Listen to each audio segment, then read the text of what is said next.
Hello everyone. तो देखो बच्चों, हम लोगों ने इससे पहले वाले लेक्चर में पूरा सॉल्यूशन का इंट्रोडक्शन पार्ट देखा था, ठीक है। और वहाँ पर दो कंसंट्रेशन टर्म्स के साथ डील किया था, ठीक है। एक तो मोलरिटी देखा था और जो सेकंड देखा था वो मोलरिटी देखा था, ठीक है। अब जो हम लोग डील करने आए हैं वो बात करेंगे हम लोग नेक्स्ट कंसंट्रेशन टर्म्स के ऊपर जाते हैं, वो है मोल फ्रैक्शन, ठीक है। कौन सा कंसंट्रेशन टर्म है? वो है मोल फ्रैक्शन, ठीक है बच्चों। ये जो मोल फ्रैक्शन होता है ना, इसको हम लोग काई से रिप्रेजेंट करते हैं, इस तरीके से रिप्रेजेंट करते हैं, ठीक है। मोल फ्रैक्शन को काई से रिप्रेजेंट करते हैं, ठीक है। तो देखो, मोल फ्रैक्शन को समझने से पहले हम लोग एक चीज समझते हैं, वो देखो क्या होता है, ठीक है। देखो, हम लोगों की जो क्लास है उसमें मान लो 80 बच्चों की स्ट्रेंथ है। टोटल कितने बच्चे हमारी क्लास के अंदर? 80 बच्चे, 80 बच्चे हैं, ठीक है बच्चों। चलो 80 की बात नहीं करता हूँ, मैं बोलता हूँ चलो मेरी क्लास के अंदर कितने बच्चे हैं? 100 बच्चे हैं, टोटल 100 बच्चे हैं, ठीक है। मैं बोलूँ कि उसके अंदर जो 90% वाले बच्चे हैं वो कितने हैं, तो हम लोग कैसे निकालते हैं? फ्रैक्शन की बात करें तो हम लोग यही तो लिखते हैं कि भाई टोटल बच्चे कितने? 100 है, और 100 में से 90% वाले बच्चे कितने हैं, इस तरीके से हम लोग फ्रैक्शन निकालते हैं। मान लो 15 बच्चे क्या हैं हमारे? 90% वाले, तो इसी तरीके से तो हम लोग फ्रैक्शन के ऊपर जाते हैं, ठीक है। फिर मैं बोलने लगूँ कि भाई जो तुम्हारी क्लास है उसके अंदर 100 बच्चों की स्ट्रेंथ है, ठीक है। कितने बच्चों की स्ट्रेंथ है? 100 बच्चों की स्ट्रेंथ है। तो उसमें जो 80% वाले बच्चे हैं उसकी स्ट्रेंथ कितनी है, उसका फ्रैक्शन कितना है? कितने बच्चे 80% लेके आए हो तुम्हारी क्लास में? तो तुम फ्रैक्शन कैसे निकालते हो कि 100 बच्चों की हमारी स्ट्रेंथ है, उसमें से 80% वाले 20 है, तो इसी तरीके से तुम लोग फ्रैक्शन निकालते हो। समझे बात को? नहीं समझे? फिर देखो, हम लोग चलते हैं, ये तो फ्रैक्शन निकालना हम लोगों ने सीख लिया, ठीक है। हम लोग फ्रैक्शन निकालना सीखा है भी, ठीक है। हम लोग बात करते हैं मोल फ्रैक्शन की, ठीक है। किसकी बात करते हैं? मोल फ्रैक्शन की बात करते हैं। तो मोल फ्रैक्शन देखो कैसे निकालते हैं। जैसे हम लोगों ने कंटेनर लिया और इस कंटेनर के अंदर एक सॉल्यूशन बना दिया, ठीक है बच्चों। क्या कर दिया? एक सॉल्यूशन बनाया, और इस सॉल्यूशन के अंदर दो कंपोनेंट होंगे, एक तो सॉल्यूट होगा और एक क्या होगा? सॉल्वेंट होगा, ठीक है। तो देखो, मैं बोलूं कि भाई जो मोल फ्रैक्शन जो होगा ना, वो सॉल्यूट का मोल फ्रैक्शन ऑफ सॉल्यूट वो निकालना है कितना होगा इस सॉल्यूशन के अंदर। तो हम लोग कैसे निकालते हैं? हम लोग मोल फ्रैक्शन ऑफ सॉल्यूट निकालते हैं कि ये जो पूरा सॉल्यूशन है ना, ये जो पूरा सॉल्यूशन बना हुआ है, इसके टोटल नंबर ऑफ मोल्स, समझ गया आपको? टोटल नंबर ऑफ मोल्स कितने हैं, और उसमें से जिसका हम लोग फ्रैक्शन मोल फ्रैक्शन निकालने जाते हैं उसके मोल्स। तो हम लोग मोल फ्रैक्शन किसका निकाल रहे हैं? सॉल्यूट का। तो कैसे देखेंगे कि हम लोग इस सॉल्यूशन के अंदर ये देखेंगे कि टोटल नंबर ऑफ मोल्स कितने हैं, और उसमें से जो है वो जिसका मोल फ्रैक्शन निकाले उसके मोल्स कितने हैं, यही देखेंगे। तो हम लोग क्या लिखते हैं? Number of moles of solute, ठीक है, plus number of moles of solvent, ठीक है, और ऊपर जिसके फ्रैक्शन निकालते हैं उसका लिखते हैं मोल्स, ठीक है। तो इस तरीके से हम लोग क्या करते हैं? मोल फ्रैक्शन को कैलकुलेट करते हैं। और जो हम लोग बोले कि भाई अभी हम लोगों ने इस सॉल्यूशन के अंदर किसकी मोल फ्रैक्शन निकाली है? सॉल्यूट की। इस तरीके से मोल फ्रैक्शन हम लोग सॉल्वेंट का निकाले तो किस तरीके से निकालेंगे? तो सिंपल है निकालना। टोटल नंबर ऑफ मोल्स लिखेंगे, वो किसके होंगे? सॉल्यूशन के। सॉल्यूशन में टोटल नंबर ऑफ मोल्स किसके होंगे? सॉल्यूट के, plus number of moles of किसके होंगे? सॉल्वेंट के। और जिसका मोल फ्रैक्शन पूछ रहा है उसके नंबर ऑफ मोल्स क्या रख देंगे हम लोग? ऊपर रख देंगे। समझ गए बात को? तो इस तरीके से हम लोग क्या कर सकते हैं? किसी एक सॉल्यूशन के अंदर मोल फ्रैक्शन को कैलकुलेट कर सकते हैं, ठीक है। अब देखो एक बात, किसी सॉल्यूशन के अंदर मोल फ्रैक्शन, ठीक है, मान लो सॉल्यूट है और एक है सॉल्वेंट है, तो हमेशा सॉल्यूट और जो मोल फ्रैक्शन ऑफ सॉल्वेंट होगा उसका जो सम होगा वो क्या होगा? 1 के बराबर होगा। समझ गए बात को? नहीं समझो तो एक बात और देखो, दोबारा से एक बार और एक्सप्लेन करते हैं हम लोग मोल फ्रैक्शन को। ये तो हम लोग सॉल्यूट और सॉल्वेंट की टर्म में बात कर रहे हैं, ठीक है। और जो मान लो इस सॉल्यूशन के अंदर जो थे सिर्फ दो ही कंपोनेंट थे, एक सॉल्यूट था और एक सॉल्वेंट था, और जो किसी सॉल्यूशन के अंदर कंपोनेंट जो होंगे वो एक से ज्यादा होंगे, तो हम लोग देखो किस तरीके से निकालते हैं, ठीक है। तो सुनते हैं ना वो किस तरीके से हम लोग कैलकुलेट करते हैं। भाई तुमने ये एक सॉल्यूशन था और इस सॉल्यूशन के अंदर एक सॉल्यूशन था, और उस सॉल्यूशन के अंदर दो कंपोनेंट थे, एक तो सॉल्यूट था और साथ में क्या था? एक सॉल्वेंट था, ठीक है। सॉल्यूट को हम लोग ए से मार्क कर दे रहे हैं और सॉल्वेंट को बी से मार्क कर दे रहे हैं। तो मैं पूछूं कि भाई मोल फ्रैक्शन ऑफ ए कैसे निकलेगा? तो इसके total number of moles solution के, सॉल्यूशन में टोटल नंबर ऑफ मोल्स किसके होंगे? सॉल्यूट का, सॉल्वेंट के। तो सॉल्यूट को ए से रिप्रेजेंट करते हैं, सॉल्वेंट को बी से। तो total number of moles of A plus total number of moles of B, समझ गया? तो number of moles of B total हो गया। ऊपर किसका निकाल रहे? ए का निकालना, तो उसके नंबर ऑफ मोल्स क्या रखेंगे? ऊपर निकालेंगे, रख देंगे, ठीक है। इसी तरीके से मैं पूछूं number of mole fraction of B, B का मोल फ्रैक्शन ऑफ सॉल्वेंट का पूछ रहे हैं, तो वो कैसे निकलेगा? टोटल नंबर ऑफ मोल्स किसके? सॉल्यूट के और किसके? सॉल्वेंट के। जिसके पूछ रहे हैं उसके नंबर ऑफ मोल्स क्या रख दो, ऊपर रख दो। ठीक है, ये बात हो गई। अब देखो जो number of moles of a fraction, mole fraction of a मतलब सॉल्यूट का, और मोल फ्रैक्शन ऑफ बी मतलब सॉल्वेंट का, जितने भी मोल फ्रैक्शन का जो सम होगा ना वो क्या होगा, 1 होता है। समझ गया? तो मोल फ्रैक्शन का जो सम होता है वो क्या होता है, 1 होता है। इसको देखो हम लोग प्रूफ करते हैं कि 1 कैसे आया है। सिंपल है प्रूफ करना। देखो मोल फ्रैक्शन ऑफ जो है a plus mole fraction of b, इसका सम क्या हो गया, 1 हो गया। वो किस तरीके से है उस बात को हम लोग प्रूफ करते हैं। तो देखो मोल फ्रैक्शन ऑफ ए कितना दे रखा है, यही वाला पूरा टर्म है, number of moles of A divide by number of moles of A plus number of moles of B. फिर देखो मोल फ्रैक्शन ऑफ बी की वैल्यू रख दो यहाँ पे, वो कितनी है, number of moles of B divide by number of moles of A plus number of moles of B. ठीक है, इसमें से देखो नीचे वाला जो पार्ट है उसमें से कॉमन ले लो, number of moles of A plus number of moles of b common ले लिया, ऊपर कितना बच गया, number of a moles of A plus number of moles of B. ठीक है, इसको इससे कैंसिल कर दे, कितना आ गया, देखो यहाँ से 1 आ गया। तो देखो यहाँ पर number of moles of A plus number mole fraction of A plus mole fraction of B का जो सम आ गया वो कितना आ गया, यूनिटी आ गया, 1 आ गया। ठीक है, इसी तरीके से देखो ये जो अभी हम लोगों ने सॉल्यूशन की जो बात करी है उसमें सिर्फ 2 ही कंपोनेंट्स, एक ए था बी था। ठीक है, 2 ही कंपोनेंट थे, एक ए था और बी था। मान लो हमारा कोई सॉल्यूशन हम लोग बना रहे हैं, उसके अंदर ढेर सारे कंपोनेंट हैं, ढेर सारे क्या हैं, बहुत सारे कंपोनेंट हैं। तो उसके अंदर हम लोग किस तरीके से मोल फ्रैक्शन को कैलकुलेट करेंगे, आओ उसकी चर्चा हम लोग कर रहे हैं। ठीक है, तो देखो क्या है, जैसे हम लोगों ने एक सॉल्यूशन तैयार किया है। ठीक है, ये एक सॉल्यूशन तैयार कर लिया, तो इस सॉल्यूशन के अंदर 3 कंपोनेंट है, एक ए है, एक बी है और एक क्या है, सी है। समझ गया आपको, 3 कंपोनेंट है इस सॉल्यूशन के अंदर। तो सबसे पहले देखो एक बात हमें पता है, किसी भी सॉल्यूशन के अंदर मान लो बहुत सारे कंपोनेंट है। ठीक है, बहुत सारे कंपोनेंट है। अभी हम लोगों ने क्या बताया था कि mole fraction of A plus mole fraction of B का सम क्या होगा, यूनिटी होगा। इसी तरीके से किसी भी सॉल्यूशन के अंदर इफ एनी सॉल्यूशन, किसी भी एक सॉल्यूशन के अंदर आई कंपोनेंट होंगे। आई कंपोनेंट मतलब क्या है कि बहुत सारे कंपोनेंट होंगे। ठीक है, तो उन सब का भी सम कितना होगा, mole fraction of A plus mole fraction of B plus mole fraction of C plus I component तक होंगे, उन सब का भी सम कितना होगा, 1 होगा। ठीक है, उन सब का भी सम कितना होगा, 1 होगा। ठीक है, ये तो इन जनरल वाली बात हो गई कि जितने भी मोल फ्रैक्शन का जो सम होता है हमेशा क्या होता है, यूनिटी होता है। ठीक है, नेक्स्ट देखो हमें इस सॉल्यूशन के अंदर मोल फ्रैक्शन निकालना है तीनों का। इस सॉल्यूशन के अंदर 3 कंपोनेंट है, 3 कंपोनेंट मतलब समझ लो किसी सॉल्यूशन में शुगर भी है, बेंजीन भी डाल रखा है। ठीक है, और ग्लूकोज भी डाल रखा है, 3 कंपोनेंट पड़े हुए। ठीक है, तो इनका मोल फ्रैक्शन किस तरीके से निकालेंगे, तो मोल फ्रैक्शन ऑफ ए कैसे निकलेगा, रख दो total number of moles. Total number of moles किसका रखते हैं, सॉल्यूशन का। तो इस सॉल्यूशन में टोटल नंबर ऑफ मोल्स किसके होंगे, number of moles of A, number of moles of B और number of moles of C. तो टोटल नंबर ऑफ मोल्स कैसे रखेंगे, number of moles of A plus number of moles of B plus number of moles of C. समझ गए बात को। और उसमें से किसका जो फ्रैक्शन निकाल रहा हूं उसके नंबर ऑफ मोल्स क्या रख दो, ऊपर रख दो। तो ये किस तरीके किसका आ गया, नंबर ऑफ फ्रैक्शन किसका आ गया, मोल फ्रैक्शन ए का आ गया। इसी तरीके से मैं मोल फ्रैक्शन ऑफ बी निकालने जाऊं तो किस तरीके से हम लोग कैलकुलेट करेंगे, तो टोटल नंबर ऑफ मोल्स रख दो सॉल्यूशन के, A plus number of moles of B number of moles of C. ठीक है, उसमें से जिसका नंबर ऑफ फ्रैक्शन निकाल रहे हैं मोल फ्रैक्शन, उसके नंबर ऑफ मोल्स क्या कर दो, ऊपर रख दो। तो ये इस तरीके से हम लोग कैलकुलेट कर लेंगे।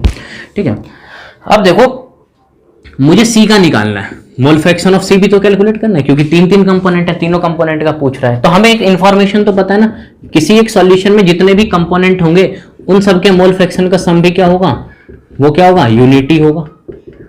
बहुत सारे आई कंपोनेंट होंगे ना, एन कंपोनेंट होंगे, आई कंपोनेंट होंगे, बहुत सारे कंपोनेंट होंगे, उन सबका भी जो फ्रैक्शन ऑफ मोल जो होगा वो क्या होगा, मोल फ्रैक्शन का सम यूनिटी होगा। तो मेरे पास मोल फ्रैक्शन ऑफ ए आ गया, बी आ गया, देखो कैलकुलेट किया। तो सी को तो हम लोग आसानी से कैलकुलेट कर सकते हैं, 1 माइनस कर देंगे। ऐसे भी नहीं जाना चाहते हो तो सिंपल फिर क्या कर दो, मोल फ्रैक्शन ऑफ सी को भी कैलकुलेट कर लो। वो किस तरीके से आएगा, number of moles of C और नीचे क्या रख दोगे, total number of moles of A B और किसका number of moles of C. समझ गए बात को। ये इस तरीके से हम लोग निकाल सकते हैं मोल फ्रैक्शन को। फिर देखो नेक्स्ट जो हम लोग कंसंट्रेशन टर्म है उसको पढ़ते हैं। ठीक है, और जो मैं मोल फ्रैक्शन की यूनिट की बात करूं, कोई हमसे पूछ ले कि भाई क्या होती है इसकी यूनिट, तो क्या लिखोगे तुम, उसकी भी बात करूं तो भाई जो मोल फ्रैक्शन होते हैं ना उसकी कोई यूनिट नहीं होती, डायमेंशनलेस क्वांटिटी है। क्यों है उसकी भी बात बता देता हूं, क्यों है, इसकी कोई यूनिट क्यों नहीं होती। तुमने गौर से देखा होगा तो कोई भी हम मान लो मोल फ्रैक्शन ऑफ सॉल्यूट निकाल रहे थे हम लोग, ठीक है, क्या कर रहे थे, सॉल्यूट निकाल रहे थे। तो ये क्या था, ये यही तो था number of moles of solute, और यहाँ क्या था, number of moles of solvent था, और ऊपर क्या रखते थे हम लोग, number of moles of solute जिसका निकालते थे। अब एक बात देखो, इसकी यूनिट की हम लोग बात करते हैं, ठीक है। इसकी हम लोग किसकी बात करते हैं, यूनिट की बात करते हैं। यूनिट क्या होती है, एक बात देखो, ऊपर भी क्या है मोल, और इन सबको ये भी क्या है पूरा मोल, तो मोल से मोल कैंसिल हो गया, तो इसकी कोई यूनिट नहीं होगी, क्या होगी, डायमेंशनलेस क्वांटिटी होगी, ठीक है। नेक्स्ट देखो कंसंट्रेशन, जो हम लोग टर्म पढ़ेंगे उसकी चर्चा करते हैं। वो थोड़ा लंबा जाएगा कंसंट्रेशन टर्म, अच्छा खासा है, नॉर्मेलिटी, ठीक है बच्चों। कौन सा पढ़ेंगे हम लोग, नॉर्मेलिटी। तो देखो नॉर्मेलिटी की बात कर रहे हैं, ये जो नॉर्मेलिटी होता है ना, इसको कैपिटल एन से रिप्रेजेंट करते हैं, ठीक है। अब देखो ये नॉर्मेलिटी क्या है क्या नहीं, वो सब बाद की बात है, ठीक है। सबसे पहले जो हम लोग सीखेंगे वो सीखेंगे इक्विवेलेंट वेट निकालना, ठीक है बच्चों। क्या निकालना सीखेंगे, इक्विवेलेंट वेट को कैलकुलेट करना सीखेंगे कि इक्विवेलेंट वेट किस तरीके से हम लोग कैलकुलेट करते हैं। ये नॉर्मेलिटी क्या है उसको बाद में हम लोग समझाएंगे, क्या है क्या नहीं वो तो बाद में समझेंगे। उससे पहले हम लोग इक्विवेलेंट वेट की चर्चा करते हैं। तो ये जो इक्विवेलेंट वेट होता है ना, वो होता है जब मोलर मास है, मोलर मास निकालना आता है हमें, जब मोलर मास को हम लोग n से डिवाइड लगा देते हैं तो हमें क्या मिल जाता है, इक्विवेलेंट वेट मिल जाता है। समझ गए बात को, जब मोलर मास को क्या करते हैं हम लोग n से डिवाइड लगा देते हैं तो क्या मिल जाता है, हमें इक्विवेलेंट वेट मिल जाता है। अब यहां पर देखो क्या है, ये जो n है ना, इसको बोलते हैं हम लोग वैलेंसी फैक्टर। समझ गए आपको, n क्या होता है, n जो होता है यहां पर वो होता है वैलेंसी फैक्टर। अब ये देखो n जो होता है ना, वैलेंसी फैक्टर जिसको बोलते हैं, n की जो वैल्यू जो होती है डिफाइन होती है एसिड के लिए, बेस के लिए, और कोई भी सॉल्ट दे रखा है उसके लिए हम लोग क्या करते हैं, n की वैल्यू को कैलकुलेट करते हैं। कहने का मतलब है कोई एसिड है उसके लिए निकालेंगे n की वैल्यू क्या है, वैलेंसी फैक्टर क्या होता है, ठीक है। बेस दे रखा है उसके लिए कैलकुलेट करेंगे, सॉल्ट दे रखा है तो उसके लिए हम लोग क्या करते हैं, कैलकुलेट करते हैं। इतना समझ गए। फिर देखो वन बाय वन, सबसे पहले एसिड के लिए पढ़ेंगे, फिर बेस के लिए, सॉल्ट के लिए, सबके लिए हम लोग क्या करेंगे, इस वैलेंसी फैक्टर को हम लोग कैलकुलेट करेंगे, ठीक है। तो इक्विवेलेंट वेट कैसे निकलता है, जब मोलर मास को क्या करते हैं, n से डिवाइड लगा देते हैं तो हमें क्या निकल जाता है, इक्विवेलेंट वेट निकल जाता है, ठीक है। तो n क्या होता है, n जो होता है वो वैलेंसी फैक्टर होता है, और n जो होता है वो डिफाइंड किसके लिए होता है, एसिड, बेस और सॉल्ट के लिए डिफाइन किया जाता है। तो सबसे पहले हम लोग बात करते हैं एसिड की, ठीक है।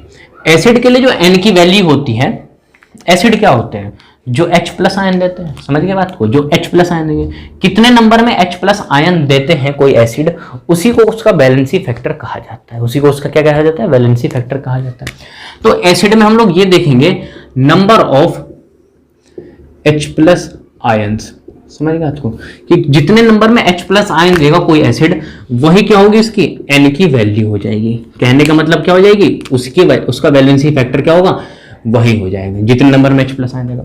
और देखो एग्जांपल की बात करते हैं, जैसे हम लोगों ने HCl लिया हुआ है, ठीक है। जब HCl डिसोसिएट करता है तो H प्लस आयन में ब्रेक होता है Cl माइनस में, तो जो HCl है वो कितने H प्लस आयन दे रहा है, एक ही तो दे रहा है, तो इसके लिए वैलेंसी फैक्टर कितना हो गया, n की वैल्यू हो गई 1। फिर नेक्स्ट देखो हम लोग बात करें H2SO4 की, सल्फ्यूरिक एसिड की। सल्फ्यूरिक एसिड का हम लोग स्ट्रक्चर बना के देखते हैं H2SO4, और उससे ये पता चल जाए कितने H प्लस आयन देता है, ठीक है। उससे पहले हम लोग एक बात बताएं, एक दो तरीके के एसिड होते हैं, एक तो होता है हाइड्रा एसिड, ठीक है, एक तो हाइड्रा एसिड होते हैं, और एक होते हैं ऑक्सी एसिड, ठीक है। एक तो होते हैं हाइड्रा एसिड और एक क्या होते हैं, ऑक्सी एसिड होते हैं। हाइड्रा एसिड में देखो क्या होता है, हाइड्रोजन जो होता है वो किसी डायरेक्ट एक सेंट्रल एटम से अटैच होता है, समझिए बात को, हाइड्रोजन जो होता है किसी एक सेंट्रल एटम से अटैच होता है, तो वो क्या होता है, हाइड्रा एसिड। और हाइड्रा एसिड के अंदर क्या होते हैं, सेंट्रल एटम और हाइड्रोजन के बीच का जो बॉन्ड होता है वो ब्रेक करता है, ठीक है। ऑक्सी एसिड की मैं बात करूं तो देखो ऑक्सी एसिड क्या होता है, हाइड्रोजन होता है वो एक ऑक्सीजन से अटैच होता है, और ऑक्सीजन जो होता है डायरेक्टली किसी सेंट्रल एटम से अटैच होता है, ठीक है बच्चों। तो ऑक्सी एसिड के अंदर जो हाइड्रोजन जो ब्रेक होता है, वो ऑक्सीजन और हाइड्रोजन के वाला जो बीच का बॉन्ड होता है वो क्या होता है, वो ब्रेक होता है। तो दोनों में फर्क समझो, एक हाइड्रा एसिड और एक क्या, ऑक्सी एसिड। ऑक्सी एसिड में ऑक्सीजन और हाइड्रोजन के बीच का बॉन्ड ब्रेक होगा तो यहां से H प्लस निकलेगा। हाइड्रा एसिड में जो सेंट्रल एटम होता है, हाइड्रोजन होता है, उसके बीच का बॉन्ड जो होता है वो ब्रेक होता है, ठीक है। इतना तो समझ ही गए, ठीक है। तो H2SO4 भी क्या है, एक ऑक्सी एसिड है। ऑक्सी एसिड का कैसे पता चलेगा कि एक हाइड्रोजन होता है वो ऑक्सीजन के साथ अटैच होगा, और ऑक्सीजन जो होता है डायरेक्टली किसी सेंट्रल एटम से अटैच होता है, ठीक है। इसकी जब मैं स्ट्रक्चर की बात करूं तो देखो सल्फर है, ये डबल बॉन्ड ऑक्सीजन, ठीक है, और यहाँ पर एक डबल बॉन्ड ऑक्सीजन, और इधर क्या है ऑक्सीजन, और इधर क्या है हाइड्रोजन, और इधर ऑक्सीजन, इधर क्या है हाइड्रोजन, ठीक है। तो ये देखो H2SO4 के ऑक्सी एसिड है। ऑक्सी एसिड का कैसे हमें पता चला कि जो हाइड्रोजन है क्या है, वो एक ऑक्सीजन के साथ अटैच है और ऑक्सीजन किसी डायरेक्टली एक सेंट्रल एटम से अटैच है, ठीक है।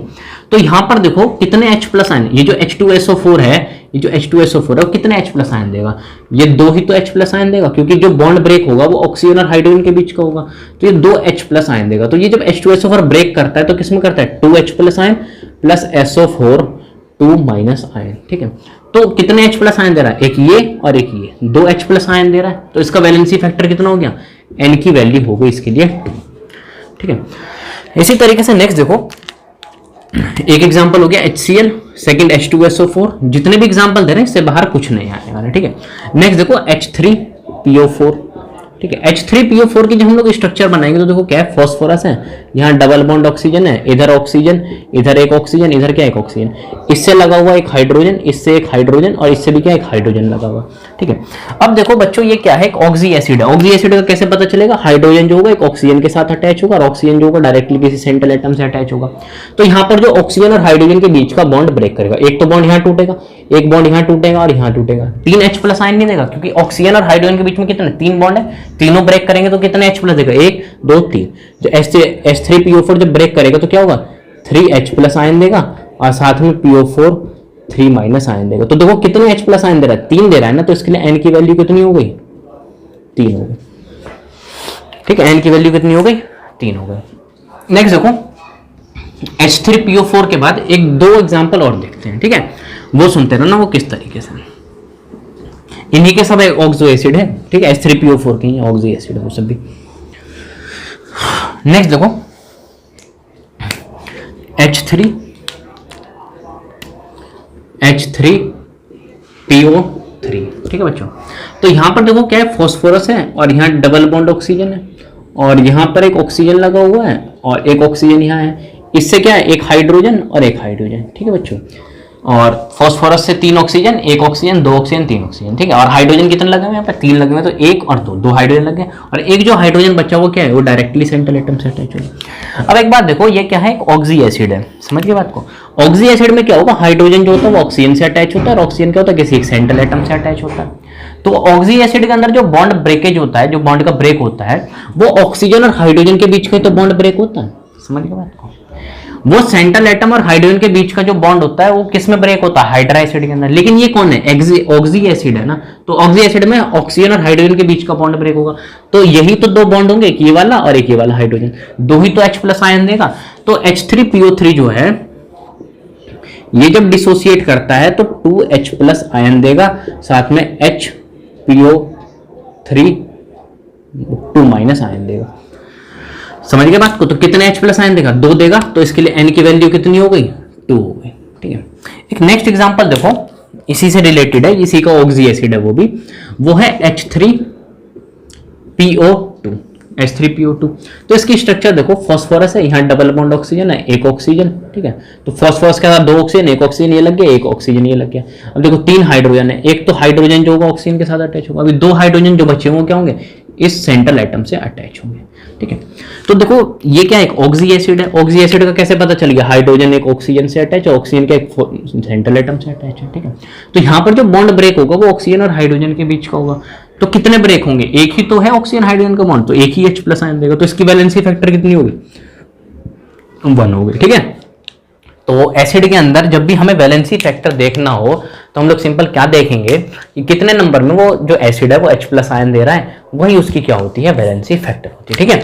अब नेक्स्ट देखो, हम लोग बेस के लिए डिफाइन करते हैं वैलेंसी फैक्टर। ये तो एसिड का हो गया कि एसिड में ये देख लेंगे कि कितने H प्लस आयन दे रहा है, तो वही क्या होगा उसका वैलेंसी फैक्टर होगा, ठीक है। बेस के लिए डिफाइन करते हैं, तो बेस में क्या होता है, बेस वही तो होते हैं जो OH माइनस आयन देते हैं, ये तो नॉर्मली भाई सबको पता होता है। बेस वो होते हैं जो क्या करते हैं, OH माइनस आयन देते हैं। तो देखो हम लोग बेस के ऊपर चलते हैं, तो बेस वो होते हैं कि जो OH माइनस आयन देते हैं, कितने नंबर में OH माइनस आयन देगा वही उसकी क्या होती है, वैलेंसी फैक्टर होता है, ठीक है। तो number of OH minus ion कितने देगा वही कितने होंगे उसकी वैलेंसी फैक्टर होगी, समझ गए आपको, ठीक है। एग्जाम्पल देखो इसका, सबसे पहले एग्जाम्पल की बात करते हैं हम लोग। पहला एग्जाम्पल है NaOH, सोडियम हाइड्रोक्साइड। ये जब डिसोसिएट करता है तो ये ब्रेक करता है Na+ के अंदर, OH माइनस आयन के अंदर। ठीक है बच्चों, तो एक बात देखो, ये NaOH है वो कितने OH माइनस आयन को दे रहा है? एक H+ OH माइनस आयन दे रहा है, तो इसके लिए वैलेंसी फैक्टर कितना हो गया? 1 हो गया। सेकंड देखो क्या है, कैल्शियम हाइड्रोक्साइड। ठीक है, ये जो ब्रेक करता है तो कैसे ब्रेक होगा? ये कैल्शियम +2 में टूटेगा। ठीक है, और OH माइनस आयन पे कितना होता है? OH माइनस होता है, कितने हैं? 2 है ना, ये समझ गया। तो ये देखो जो कैल्शियम हाइड्रोक्साइड है कितने OH माइनस आयन दे रहा है? 2 दे रहा है ना, तो इसके लिए जो N की वैल्यू है वो कितनी आ गई? 2 आ गई, इसके लिए वैलेंसी फैक्टर 2 आ गया। इसी तरीके से नेक्स्ट एग्जांपल देखो, मेरे पास है एल्यूमिनियम हाइड्रोक्साइड, AlOH का होल था। जब ये ब्रेक करेगा तो देखो क्या है, एल्यूमिनियम के ऊपर 3+ है, ये इधर जाएगा तो एल्यूमिनियम पे 3+, और OH पर कितने होते हैं? 1- होता है, लेकिन OH लगे कितने? 3 लगे हुए ना, तो यहाँ पर 3 लिख दो। तो कितने OH माइनस आयन को दे रहा है? 3 OH माइनस आयन को दे रहा है, तो इसके लिए N की वैल्यू कितनी हो गई? 3 हो गई। ठीक है बच्चों, तो हम लोग जो बेस के अंदर वैलेंसी फैक्टर देखना हो तो ये चेक कर लें कितने नंबर में OH माइनस आयन प्रोड्यूस कर रहा है, वही उसकी क्या होगी? वैलेंसी फैक्टर होगी। ठीक है, अब सॉल्ट के अंदर देखो, सॉल्ट के अंदर हम लोग वैलेंसी फैक्टर को डिफाइन कर रहे हैं। ठीक है, कि वैलेंसी फैक्टर सॉल्ट के अंदर किस तरीके से निकालते हैं। ठीक है,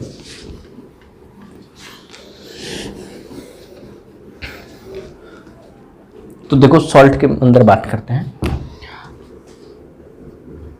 तो सॉल्ट जो होता है वो क्या होता है, मान लो NaCl का सॉल्ट है भाई, तो इसके अंदर प्लस होता है, क्या होता है? माइनस होता है। Na पर प्लस होता है, Cl पर माइनस होता है।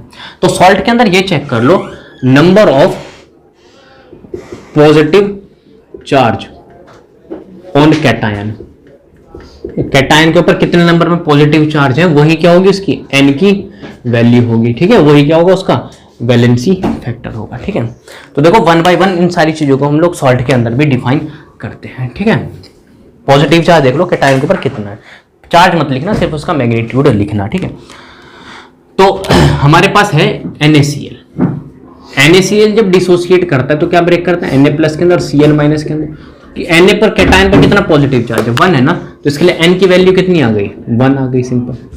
ठीक है, वैलेंसी फैक्टर कितना आ गया? 1 आ गया। अब नेक्स्ट देखो MgCl2, ये जब ब्रेक कर रहा है तो किसमें टूटता है? Mg+2 के अंदर, और 2Cl- के अंदर ब्रेक करता है। ठीक है, तो यहां पर देखो इस कैटायन के ऊपर कितने पॉजिटिव चार्ज हैं? इसके ऊपर देखो +2 है ना, तो इसका मैग्नीट्यूड कितना हो गया? 2 हो गया, तो इसके लिए N की वैल्यू कितनी आ गई? 2 आ गई, सिंपल। ठीक है, नेक्स्ट देखो AlCl3, एल्यूमिनियम क्लोराइड जब डिसोसिएट करता है तो कैसे ब्रेक करता है? एल्यूमिनियम +3 के अंदर, और यहाँ से Cl-, 3Cl- प्रोड्यूस करके 3 लगे हुए, तो इसके ऊपर कितने पॉजिटिव चार्ज हैं? +3 है ना, तो इसकी वैलेंसी फैक्टर कितनी आ गई?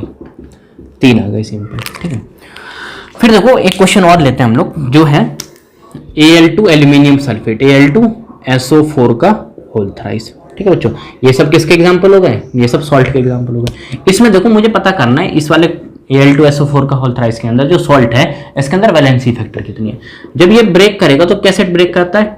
2 एल्यूमिनियम 3+, ठीक है, प्लस SO4 सल्फेट पर कितना? -2, लेकिन है कितने? 3 लगे हुए ना यहाँ पर। तो देखो एक एल्यूमिनियम पे कितना है? 3+ है, और 2 एल्यूमिनियम होंगे तो 3 2 या कितने हो गए? 6 हो गए, तो इसके N की वैल्यू कितनी आ गई? ये आ गई 6। अभी नहीं समझ में, तो देखो एक एल्यूमिनियम के ऊपर 3+, तो 2 एल्यूमिनियम है तो कितना होगा? एक एल्यूमिनियम पे 3+, तो दूसरे एल्यूमिनियम पे 3+, तो 3 + 3+ कितना? 6+, तो सीधा हम लोग मल्टीप्लाई भी कर सकते हैं, जितना चार्ज है और इसका जो नंबर आगे लिखा हुआ है, तो 3 2 या कितना हो गया? 6 हो गया। तो हम लोग जब वैलेंसी फैक्टर सॉल्ट के अंदर देखेंगे तो सिंपल ये देख लेना कि कितने नंबर में पॉजिटिव चार्ज है। ठीक है, कैटायन के ऊपर, वही क्या है? उसकी वैलेंसी फैक्टर है। ठीक है, नेक्स्ट देखो नॉर्मेलिटी की हम लोग चर्चा कर रहे थे। ठीक है बच्चों, क्या कर रहे थे? नॉर्मेलिटी पढ़ रहे थे, और ये जो नॉर्मेलिटी होता है इसको हम लोग कैपिटल N से रिप्रेजेंट करते हैं। तो नॉर्मेलिटी पढ़ने से पहले एक चीज देख रहे थे हम लोग, क्या पढ़ रहे थे? वो इक्विवेलेंट वेट निकालना। तो इक्विवेलेंट वेट कैसे निकलता है? मोलर मास होता है, उसको N से डिवाइड लगा, तो N क्या होता है? ये वैलेंसी फैक्टर होता है। समझ गए बात को? ये क्या होता है? वैलेंसी फैक्टर होता है। वैलेंसी फैक्टर को डिफाइन कर लिया, एसिड के लिए भी, बेस के लिए भी, और सॉल्ट के लिए भी हम लोगों ने इसको डिफाइन कर लिया है। ठीक है, सबसे पहले हम लोगों ने इक्विवेलेंट वेट तो निकालना सीख लिया ना, मोलर मास में निकालना आता है, और वैलेंसी फैक्टर हम लोग देख के बता सकते हैं, एसिड होगा, बेस होगा, सॉल्ट होगा, उसके लिए। ठीक है, इक्विवेलेंट वेट जब हम लोग निकालना सीख लिए हैं, उसके बाद हम लोग सीधा मूव करते हैं सबसे पहले हम लोग इक्विवेलेंट वेट निकालना सीखे, उसके बाद हम लोग सीखेंगे नंबर ऑफ ग्राम इक्विवेलेंट निकालना। समझिएगा, तो ये क्या है, नंबर ऑफ ग्राम इक्विवेलेंट। तो नंबर ऑफ ग्राम इक्विवेलेंट देखो कैसे निकलता है। नंबर ऑफ ग्राम इक्विवेलेंट निकलता है कि जो भी गिवन मास दे रखा है, समझिएगा, तो जो भी गिवन मास दे रखा है उसको डिवाइड कर दो इक्विवेलेंट वेट से। समझ गया आपको।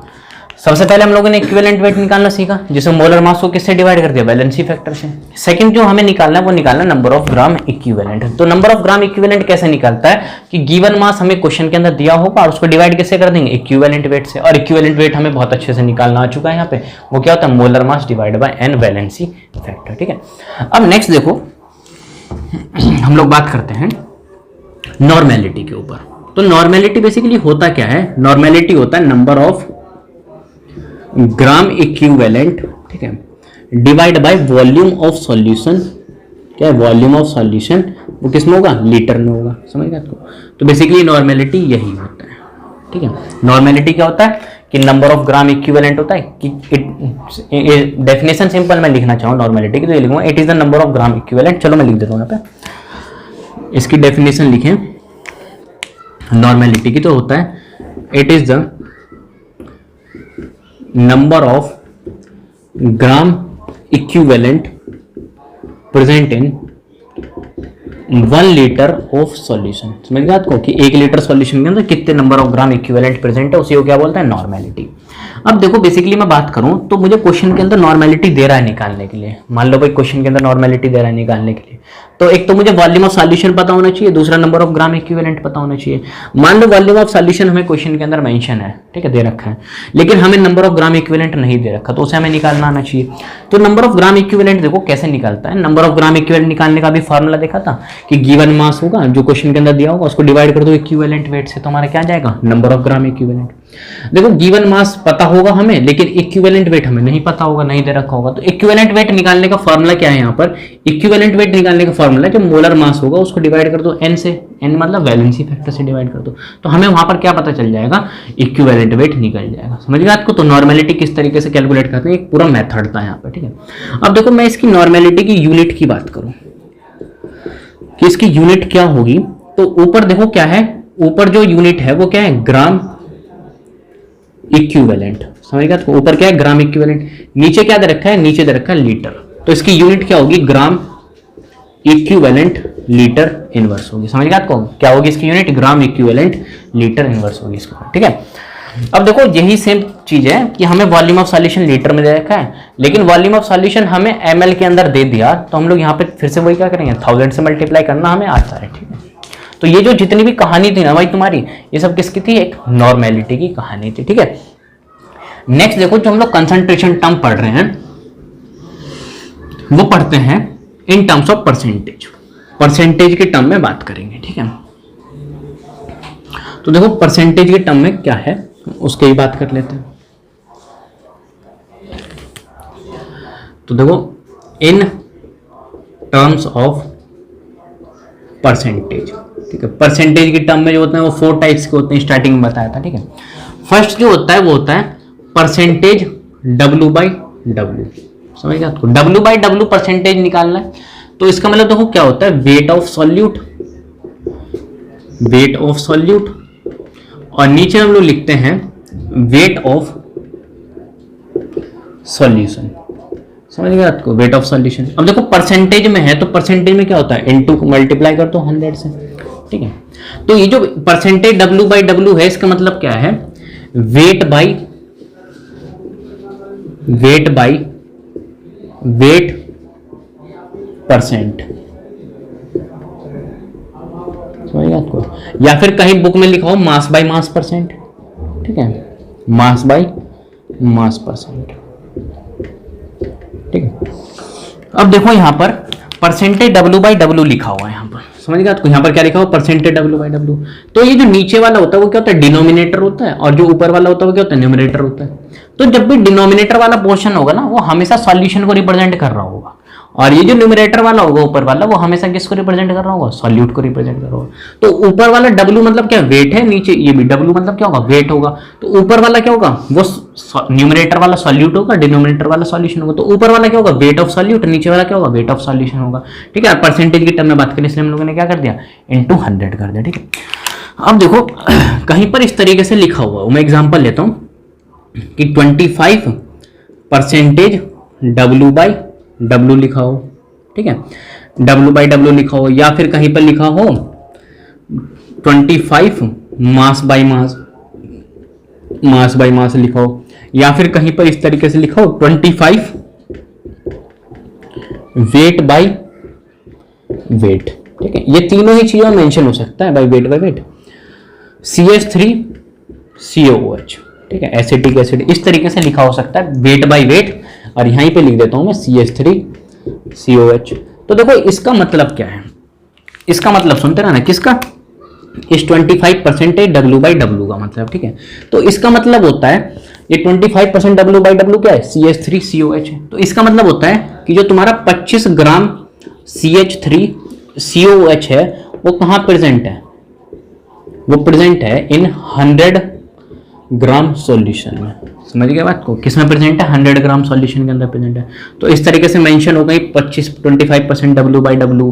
ठीक है, इस तरीके की जो चीजें हो, या फिर वेट बाय वेट लिखा हो, या मास बाय मास लिखा हो, और आगे कोई तुम्हारा कंपोनेंट यहाँ दे रखा हो, तो इसका मतलब यही हो जाता है कि जो 25 ग्राम तुम्हारा CH3COH है वो प्रेजेंट का 100 ग्राम सॉल्यूशन है। तो एक बात हमेशा ध्यान रखना, जब भी हम लोग इन टर्म्स ऑफ परसेंटेज वाले टर्म्स की जो भी कंसंट्रेशन टर्म पढ़ेंगे ना, वो एक 100 ग्राम, वो वेट जो होगा वो 100 ग्राम में डिफाइन कर देंगे, होता है वहां पे, और जो वॉल्यूम होगा वो ml में डिफाइन होगा। ठीक है, सेकंड देखो मैं बात करता हूं परसेंटेज V/V। देख रहे हैं पर इन टर्म्स ऑफ परसेंटेज के अंदर सबसे पहले हम लोग परसेंटेज W/W देख रहे हैं। ठीक है, सेकंड देखते हैं हम लोग परसेंटेज V/V। ठीक है, ये सेकंड है परसेंटेज V/V। इसी को हम लोग बोलते हैं volume by volume percent.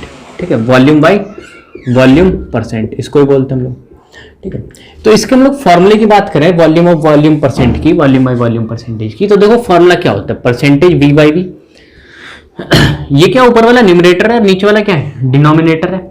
Numerator वाला हमेशा क्या होता है, वो सॉल्यूट को रिप्रेजेंट करता है, और जो डिनोमिनेटर होता है वो सॉल्यूशन को रिप्रेजेंट करता है। तो परसेंटेज V/V का मतलब क्या है कि वॉल्यूम ऑफ सॉल्यूट, ऊपर रखेंगे वॉल्यूम ऑफ सॉल्यूट, नीचे क्या रखते हैं हम लोग, वॉल्यूम ऑफ सॉल्यूशन रखते हैं। समझ गए आपको, न्यूमरेटर वाला हमेशा सॉल्यूट होगा, डिनोमिनेटर वाला क्या होगा, सॉल्यूशन होगा। ठीक है, और ये V का मतलब क्या, वॉल्यूम है। और परसेंटेज की टर्म में बात करें तो यहाँ पे क्या लिखते हैं हम लोग, 100 लिखते हैं। समझ गए।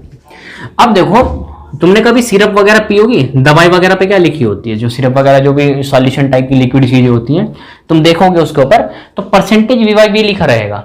कभी ध्यान रखना कहाँ लिखा रहेगा, जो हमारा सिरप वगैरह होता है उस पर लिखा होता है परसेंटेज V/V।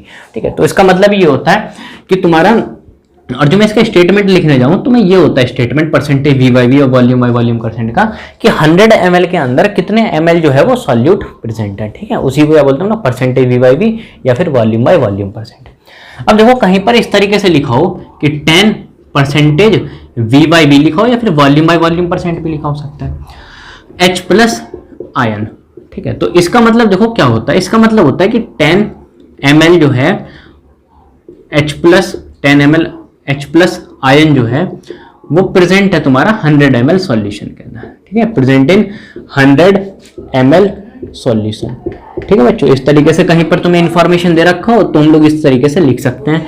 तो हमेशा एक बात ध्यान रखना, इसकी मैं स्टेटमेंट की बात करूं तो स्टेटमेंट ये होता है परसेंटेज V/V का मतलब कि इट इज द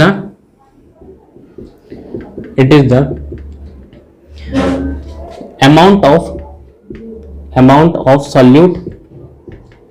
ठीक है, अमाउंट ऑफ सॉल्यूट, ये जो अमाउंट ऑफ सॉल्यूट होगा वो किसके अंदर होगा, ml के अंदर, वो प्रेजेंट कहाँ होगा, इन 100 ml ऑफ सॉल्यूशन। ठीक है, 100 ml सॉल्यूशन के अंदर प्रेजेंट होगा। ठीक है, तो ये सारी चीजें जो होती हैं वो अमाउंट के अंदर रिप्रेजेंट की जाती है, सॉल्यूट के अमाउंट को रिप्रेजेंट करता है। ठीक है, तो परसेंटेज W/W में वो ग्राम की टर्म में हो जाता है, और यहाँ पर क्या होता है, वॉल्यूम है तो यहाँ ml की टर्म में हो जाता है। ठीक है, नेक्स्ट देखो जो हम लोग बात करते हैं वो बात करेंगे परसेंटेज W/V की। ठीक है, 4 बताए थे हम लोगों ने इन टर्म्स ऑफ परसेंटेज की टर्म, तो 2 को तो हम लोगों ने डील कर लिया। थर्ड देखो, थर्ड क्या होता है, थर्ड जो होता है वो होता है वो देखो वेट बाय वॉल्यूम परसेंट। ठीक है, क्या होता है? वेट बाय वॉल्यूम परसेंट होता है। वेट बाय वॉल्यूम परसेंट होता है percentage W by V, weight by volume percent. इस तरीके से हम लोग इसको पढ़ते हैं, रीड करते हैं। अब देखो ये क्या है, ऊपर वाला न्यूमरेटर है और नीचे वाला क्या डिनोमिनेटर है। तो डिनोमिनेटर वाला हमेशा क्या होगा? सॉल्यूशन का होता है, तो V मतलब वॉल्यूम ऑफ सॉल्यूशन होगा, और यहाँ W लिखा हुआ है, इसका मतलब क्या है? वेट ऑफ सॉल्यूट होगा। समझ गया? तो वेट ऑफ सॉल्यूट होगा। अब परसेंटेज दिया हुआ है तो यहाँ पर क्या होगा?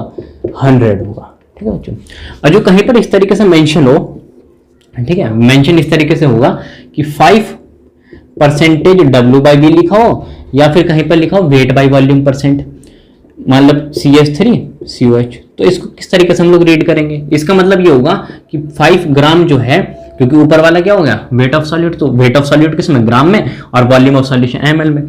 तो 5 ग्राम CH3COH जो है वो प्रेजेंट है इन 100 ml ऑफ सॉल्यूशन। ठीक है, क्या है? 100 ml ऑफ सॉल्यूशन।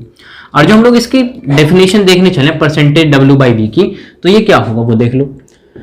वो होता है it is the amount of solute. ठीक है, जो भी अमाउंट ऑफ सॉल्यूट होगा किसमें होगा? ग्राम की टर्म में होगा। वो कहां प्रेजेंट होगा? Present in 100 ml of solution. ठीक है, 100 ml सॉल्यूशन के अंदर प्रेजेंट होगा। ठीक है, उसी को क्या बोलेंगे मैं? परसेंटेज W बाई V बोलूंगा। ठीक है, इसी तरीके से सेकंड जो होगा वो कंसंट्रेशन टर्म, देखो उसकी बात करते हैं।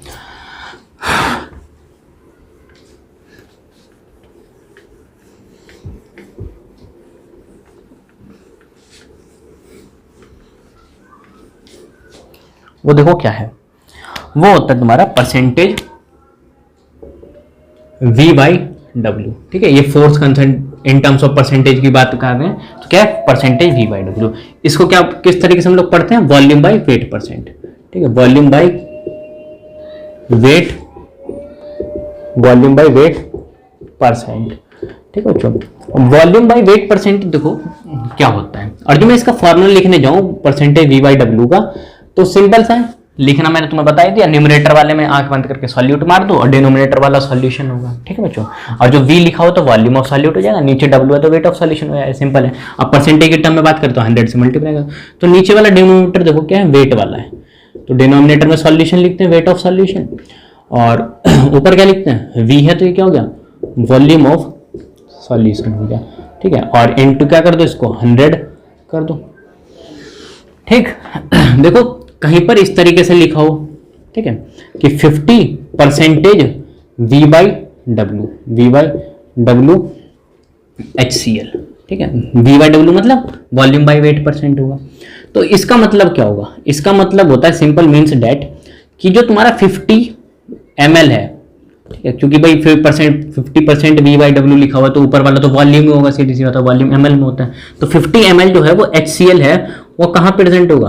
प्रेजेंट इन 100 ग्राम, क्योंकि यहाँ वेट ऑफ सॉल्यूशन है, ऑफ सॉल्यूशन। ठीक है, 100 ग्राम सॉल्यूशन के अंदर। और जो मैं इसका स्टेटमेंट लिखना जाऊँ परसेंटेज V बाई W का, तो क्या लिखूंगा मैं? सिंपल ये तो लिखूंगा कि 100 ग्राम सॉल्यूशन के अंदर कितने ml जो है वो सॉल्यूट प्रेजेंट है। ठीक है, उसी को क्या बोलूंगा? Percentage V by W। तो it is the amount of solute, वो जो अमाउंट ऑफ सॉल्यूट होगा किसमें होगा? ml के अंदर, वो प्रेजेंट कहाँ होगा?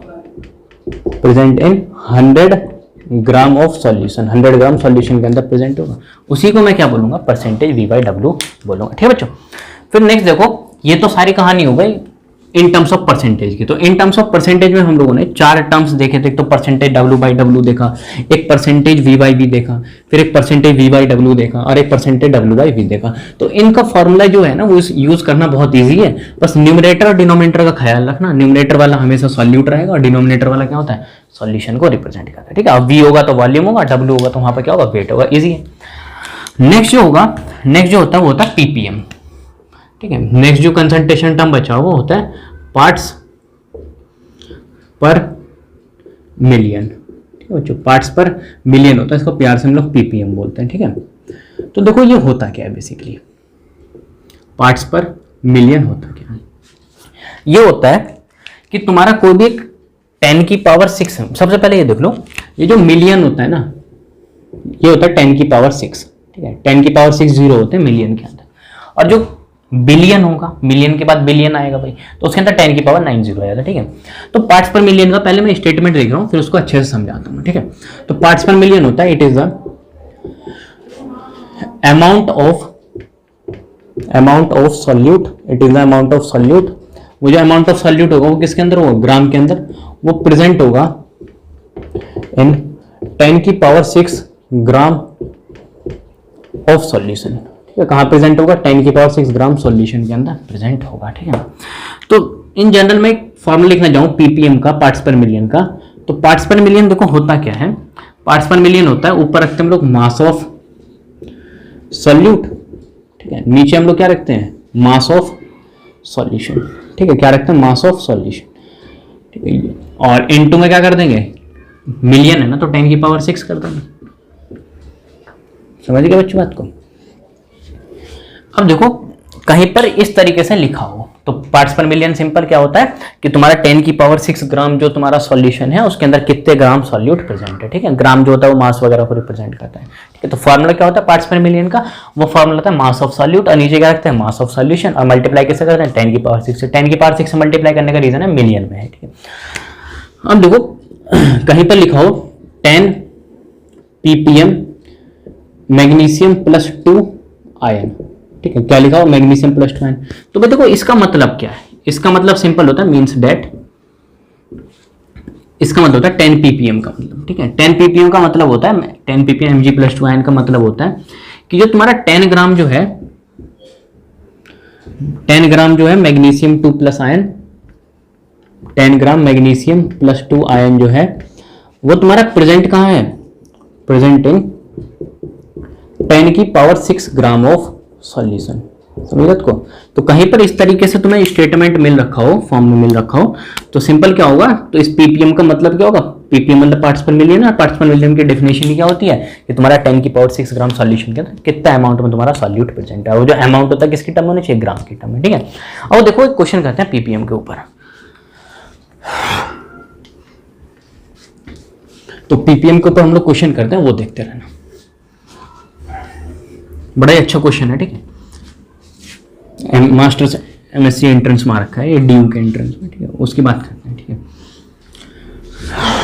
तो देखो क्वेश्चन है क्या, क्वेश्चन ये है कि हमें क्वेश्चन के अंदर मोलैलिटी निकालना है, ठीक है, और मोलैलिटी हमें निकालना आता है, ठीक है। कैलकुलेट मोलैलिटी, ठीक है बच्चों, मोलैलिटी कैलकुलेट करना है, मोलैलिटी ऑफ अ सॉल्यूशन, ठीक है। If 20 ppm of calcium +2 ion present in solution, समझेगा। तो किसी एक सॉल्यूशन के अंदर 20 ppm कैल्शियम +2 आयन प्रेजेंट है और उस सॉल्यूशन का हमें मोलैलिटी पूछ रहा है, ठीक है। और इस क्वेश्चन को हमें सॉल्व करना है, ठीक है। बड़ा अच्छा इंटरेस्टिंग क्वेश्चन देखते हैं, ठीक है। मोलैलिटी हमसे पूछ रहे हैं, तो सबसे पहले हमें मोलैलिटी, भाई हम लोगों ने देखा था इससे पहले वाले लेक्चर मोलैलिटी पढ़ के देखा था, ठीक है। अब देखो क्या है मोलैलिटी, कैसे निकलता है, मोलैलिटी निकालने का फॉर्मूला होता है number of moles of solute रखते हैं, नीचे क्या रखते हैं हम लोग, वेट ऑफ सॉल्वेंट, और जो वेट ऑफ सॉल्वेंट का वो ग्राम के अंदर वाला फॉर्मूला है, तो यहाँ से क्या करेंगे 1000 से मल्टीप्लाई कर देंगे, सिंपल है, ठीक है। अब देखो मुझे क्या चाहिए मोलैलिटी निकालने के लिए, number of moles of solute चाहिए, साथ में वेट ऑफ सॉल्वेंट पता होना चाहिए भाई, ठीक है। ये दोनों चीजें हमें इन्फॉर्मेशन होनी चाहिए। लेकिन जब हम लोगों ने क्वेश्चन को रीड किया तो हमें तो भाई कुछ ऐसा दिखाई नहीं दे रहा कि हमें number of moles of solute निकल जाए, क्योंकि number of moles of solute कैसे निकलता है जब हमें गिवन मास पता हो और मोलर मास से डिवाइड कर देंगे, ठीक है। वेट ऑफ सॉल्वेंट भी नहीं दिख रहा, लेकिन हमें इतनी सी एक बात पता है कि मेरे पास यहाँ पर ये वाली इन्फॉर्मेशन मिल रही है 20 ppm ऑफ कैल्शियम +2 आयन। इस 20 ppm ऑफ कैल्शियम +2 आयन का मतलब क्या होता है, इसका मतलब समझो क्या है। इसका सिंपल मतलब है कि यहाँ पर क्या है 20 ग्राम कैल्शियम +2 आयन जो है वो कहाँ प्रेजेंट है, वो प्रेजेंट है 10 की पावर 6 ग्राम ऑफ सॉल्यूशन के अंदर, ठीक है। 10 की पावर 6 ग्राम ऑफ सॉल्यूशन के अंदर प्रेजेंट है। अब देखो हमें क्या निकालना, मोलैलिटी के साथ खेलना है, हमें किसके साथ खेलना है, मोलैलिटी के साथ। तो मुझे उसके लिए क्या पता होना चाहिए, number of moles of solute और साथ में वेट ऑफ सॉल्वेंट पता होना चाहिए। तो मैं वेट ऑफ सॉल्वेंट आसानी से नहीं निकाल सकता, वेट ऑफ सॉल्वेंट कैसे निकालूंगा मैं, और जो मैं वेट ऑफ अभी पीछे मोलैरिटी वो मोलैरिटी पढ़ रहे तो निकाला था रिलेशन, तो वेट ऑफ सॉल्वेंट कैसे निकलेगा, वेट ऑफ सॉल्यूशन में से क्या कर दो, वेट ऑफ सॉल्यूट को माइनस कर दो। तो यहाँ से वेट ऑफ सॉल्यूशन देखो कितना है, 10 की पावर 6 ग्राम ऑफ सॉल्यूशन है, तो 10 की पावर 6 हो गया माइनस वेट ऑफ सॉल्यूट देखो कितना है, 20 ग्राम ही कैल्शियम प्लस 2 आयन प्रेजेंट है 10 की पावर 6 ग्राम के अंदर। तो यहाँ से कितना हो गया, ये 20 ग्राम हो गया, ये 10 की पावर 6 ग्राम। तो यहाँ से मुझे क्या मिल गया, वेट ऑफ सॉल्वेंट मिल गया। ठीक है, क्या मिल गया, वेट ऑफ सॉल्वेंट मिल गया। साथ ही देखो यहाँ पर मुझे वेट ऑफ सॉल्वेंट तो मिल गया, तो मैं इसकी वैल्यू उठा करके, ये जो वेट ऑफ सॉल्वेंट मिला है इसकी वैल्यू उठा करके सीधा मैं यहाँ पुट कर दूंगा। ठीक है, नेक्स्ट देखो अभी मेरे को number of moles of solute नहीं मिले हैं। ठीक है, क्या नहीं मिला हुआ है, ये number of moles of solute नहीं मिला हुआ, इसको कैलकुलेट करूंगा। तो number of moles of solute कैसे निकलेगा, given mass divide by molar mass. तो number of moles of solute क्या हो गया, गिवन मास देखो कितना 20 ग्राम है, तो ये हो गया तुम्हारा 20 डिवाइड बाय मोलर मास देखो कैल्शियम कितना होता है 40 होता है, तो ये गया 1/2 और ये number of moles of solute कितना आ गया 0.5 आ गया। समझ गए बात को। तो यहाँ से देखो मेरे पास number of moles of solute निकल चुका है, इसकी वैल्यू उठा करके मैं यहाँ रख दूंगा यहाँ पर, और जो वेट ऑफ सॉल्वेंट ये वाला निकाला है इसकी वैल्यू उठा करके मैं यहाँ रख दूंगा। ठीक है, तो सिंपल क्या होगा यहाँ से मोलैलिटी निकल जाएगा। ठीक है बच्चों, तो यहाँ पर जो है वो जितनी भी हमारी कंसंट्रेशन टर्म्स थी उन सबको हम लोगों ने क्या किया, ओवर कर लिया है। ठीक है, नेक्स्ट जो लेक्चर में हम लोग पढ़ेंगे वो सॉल्युबिलिटी की बात करेंगे। ठीक है।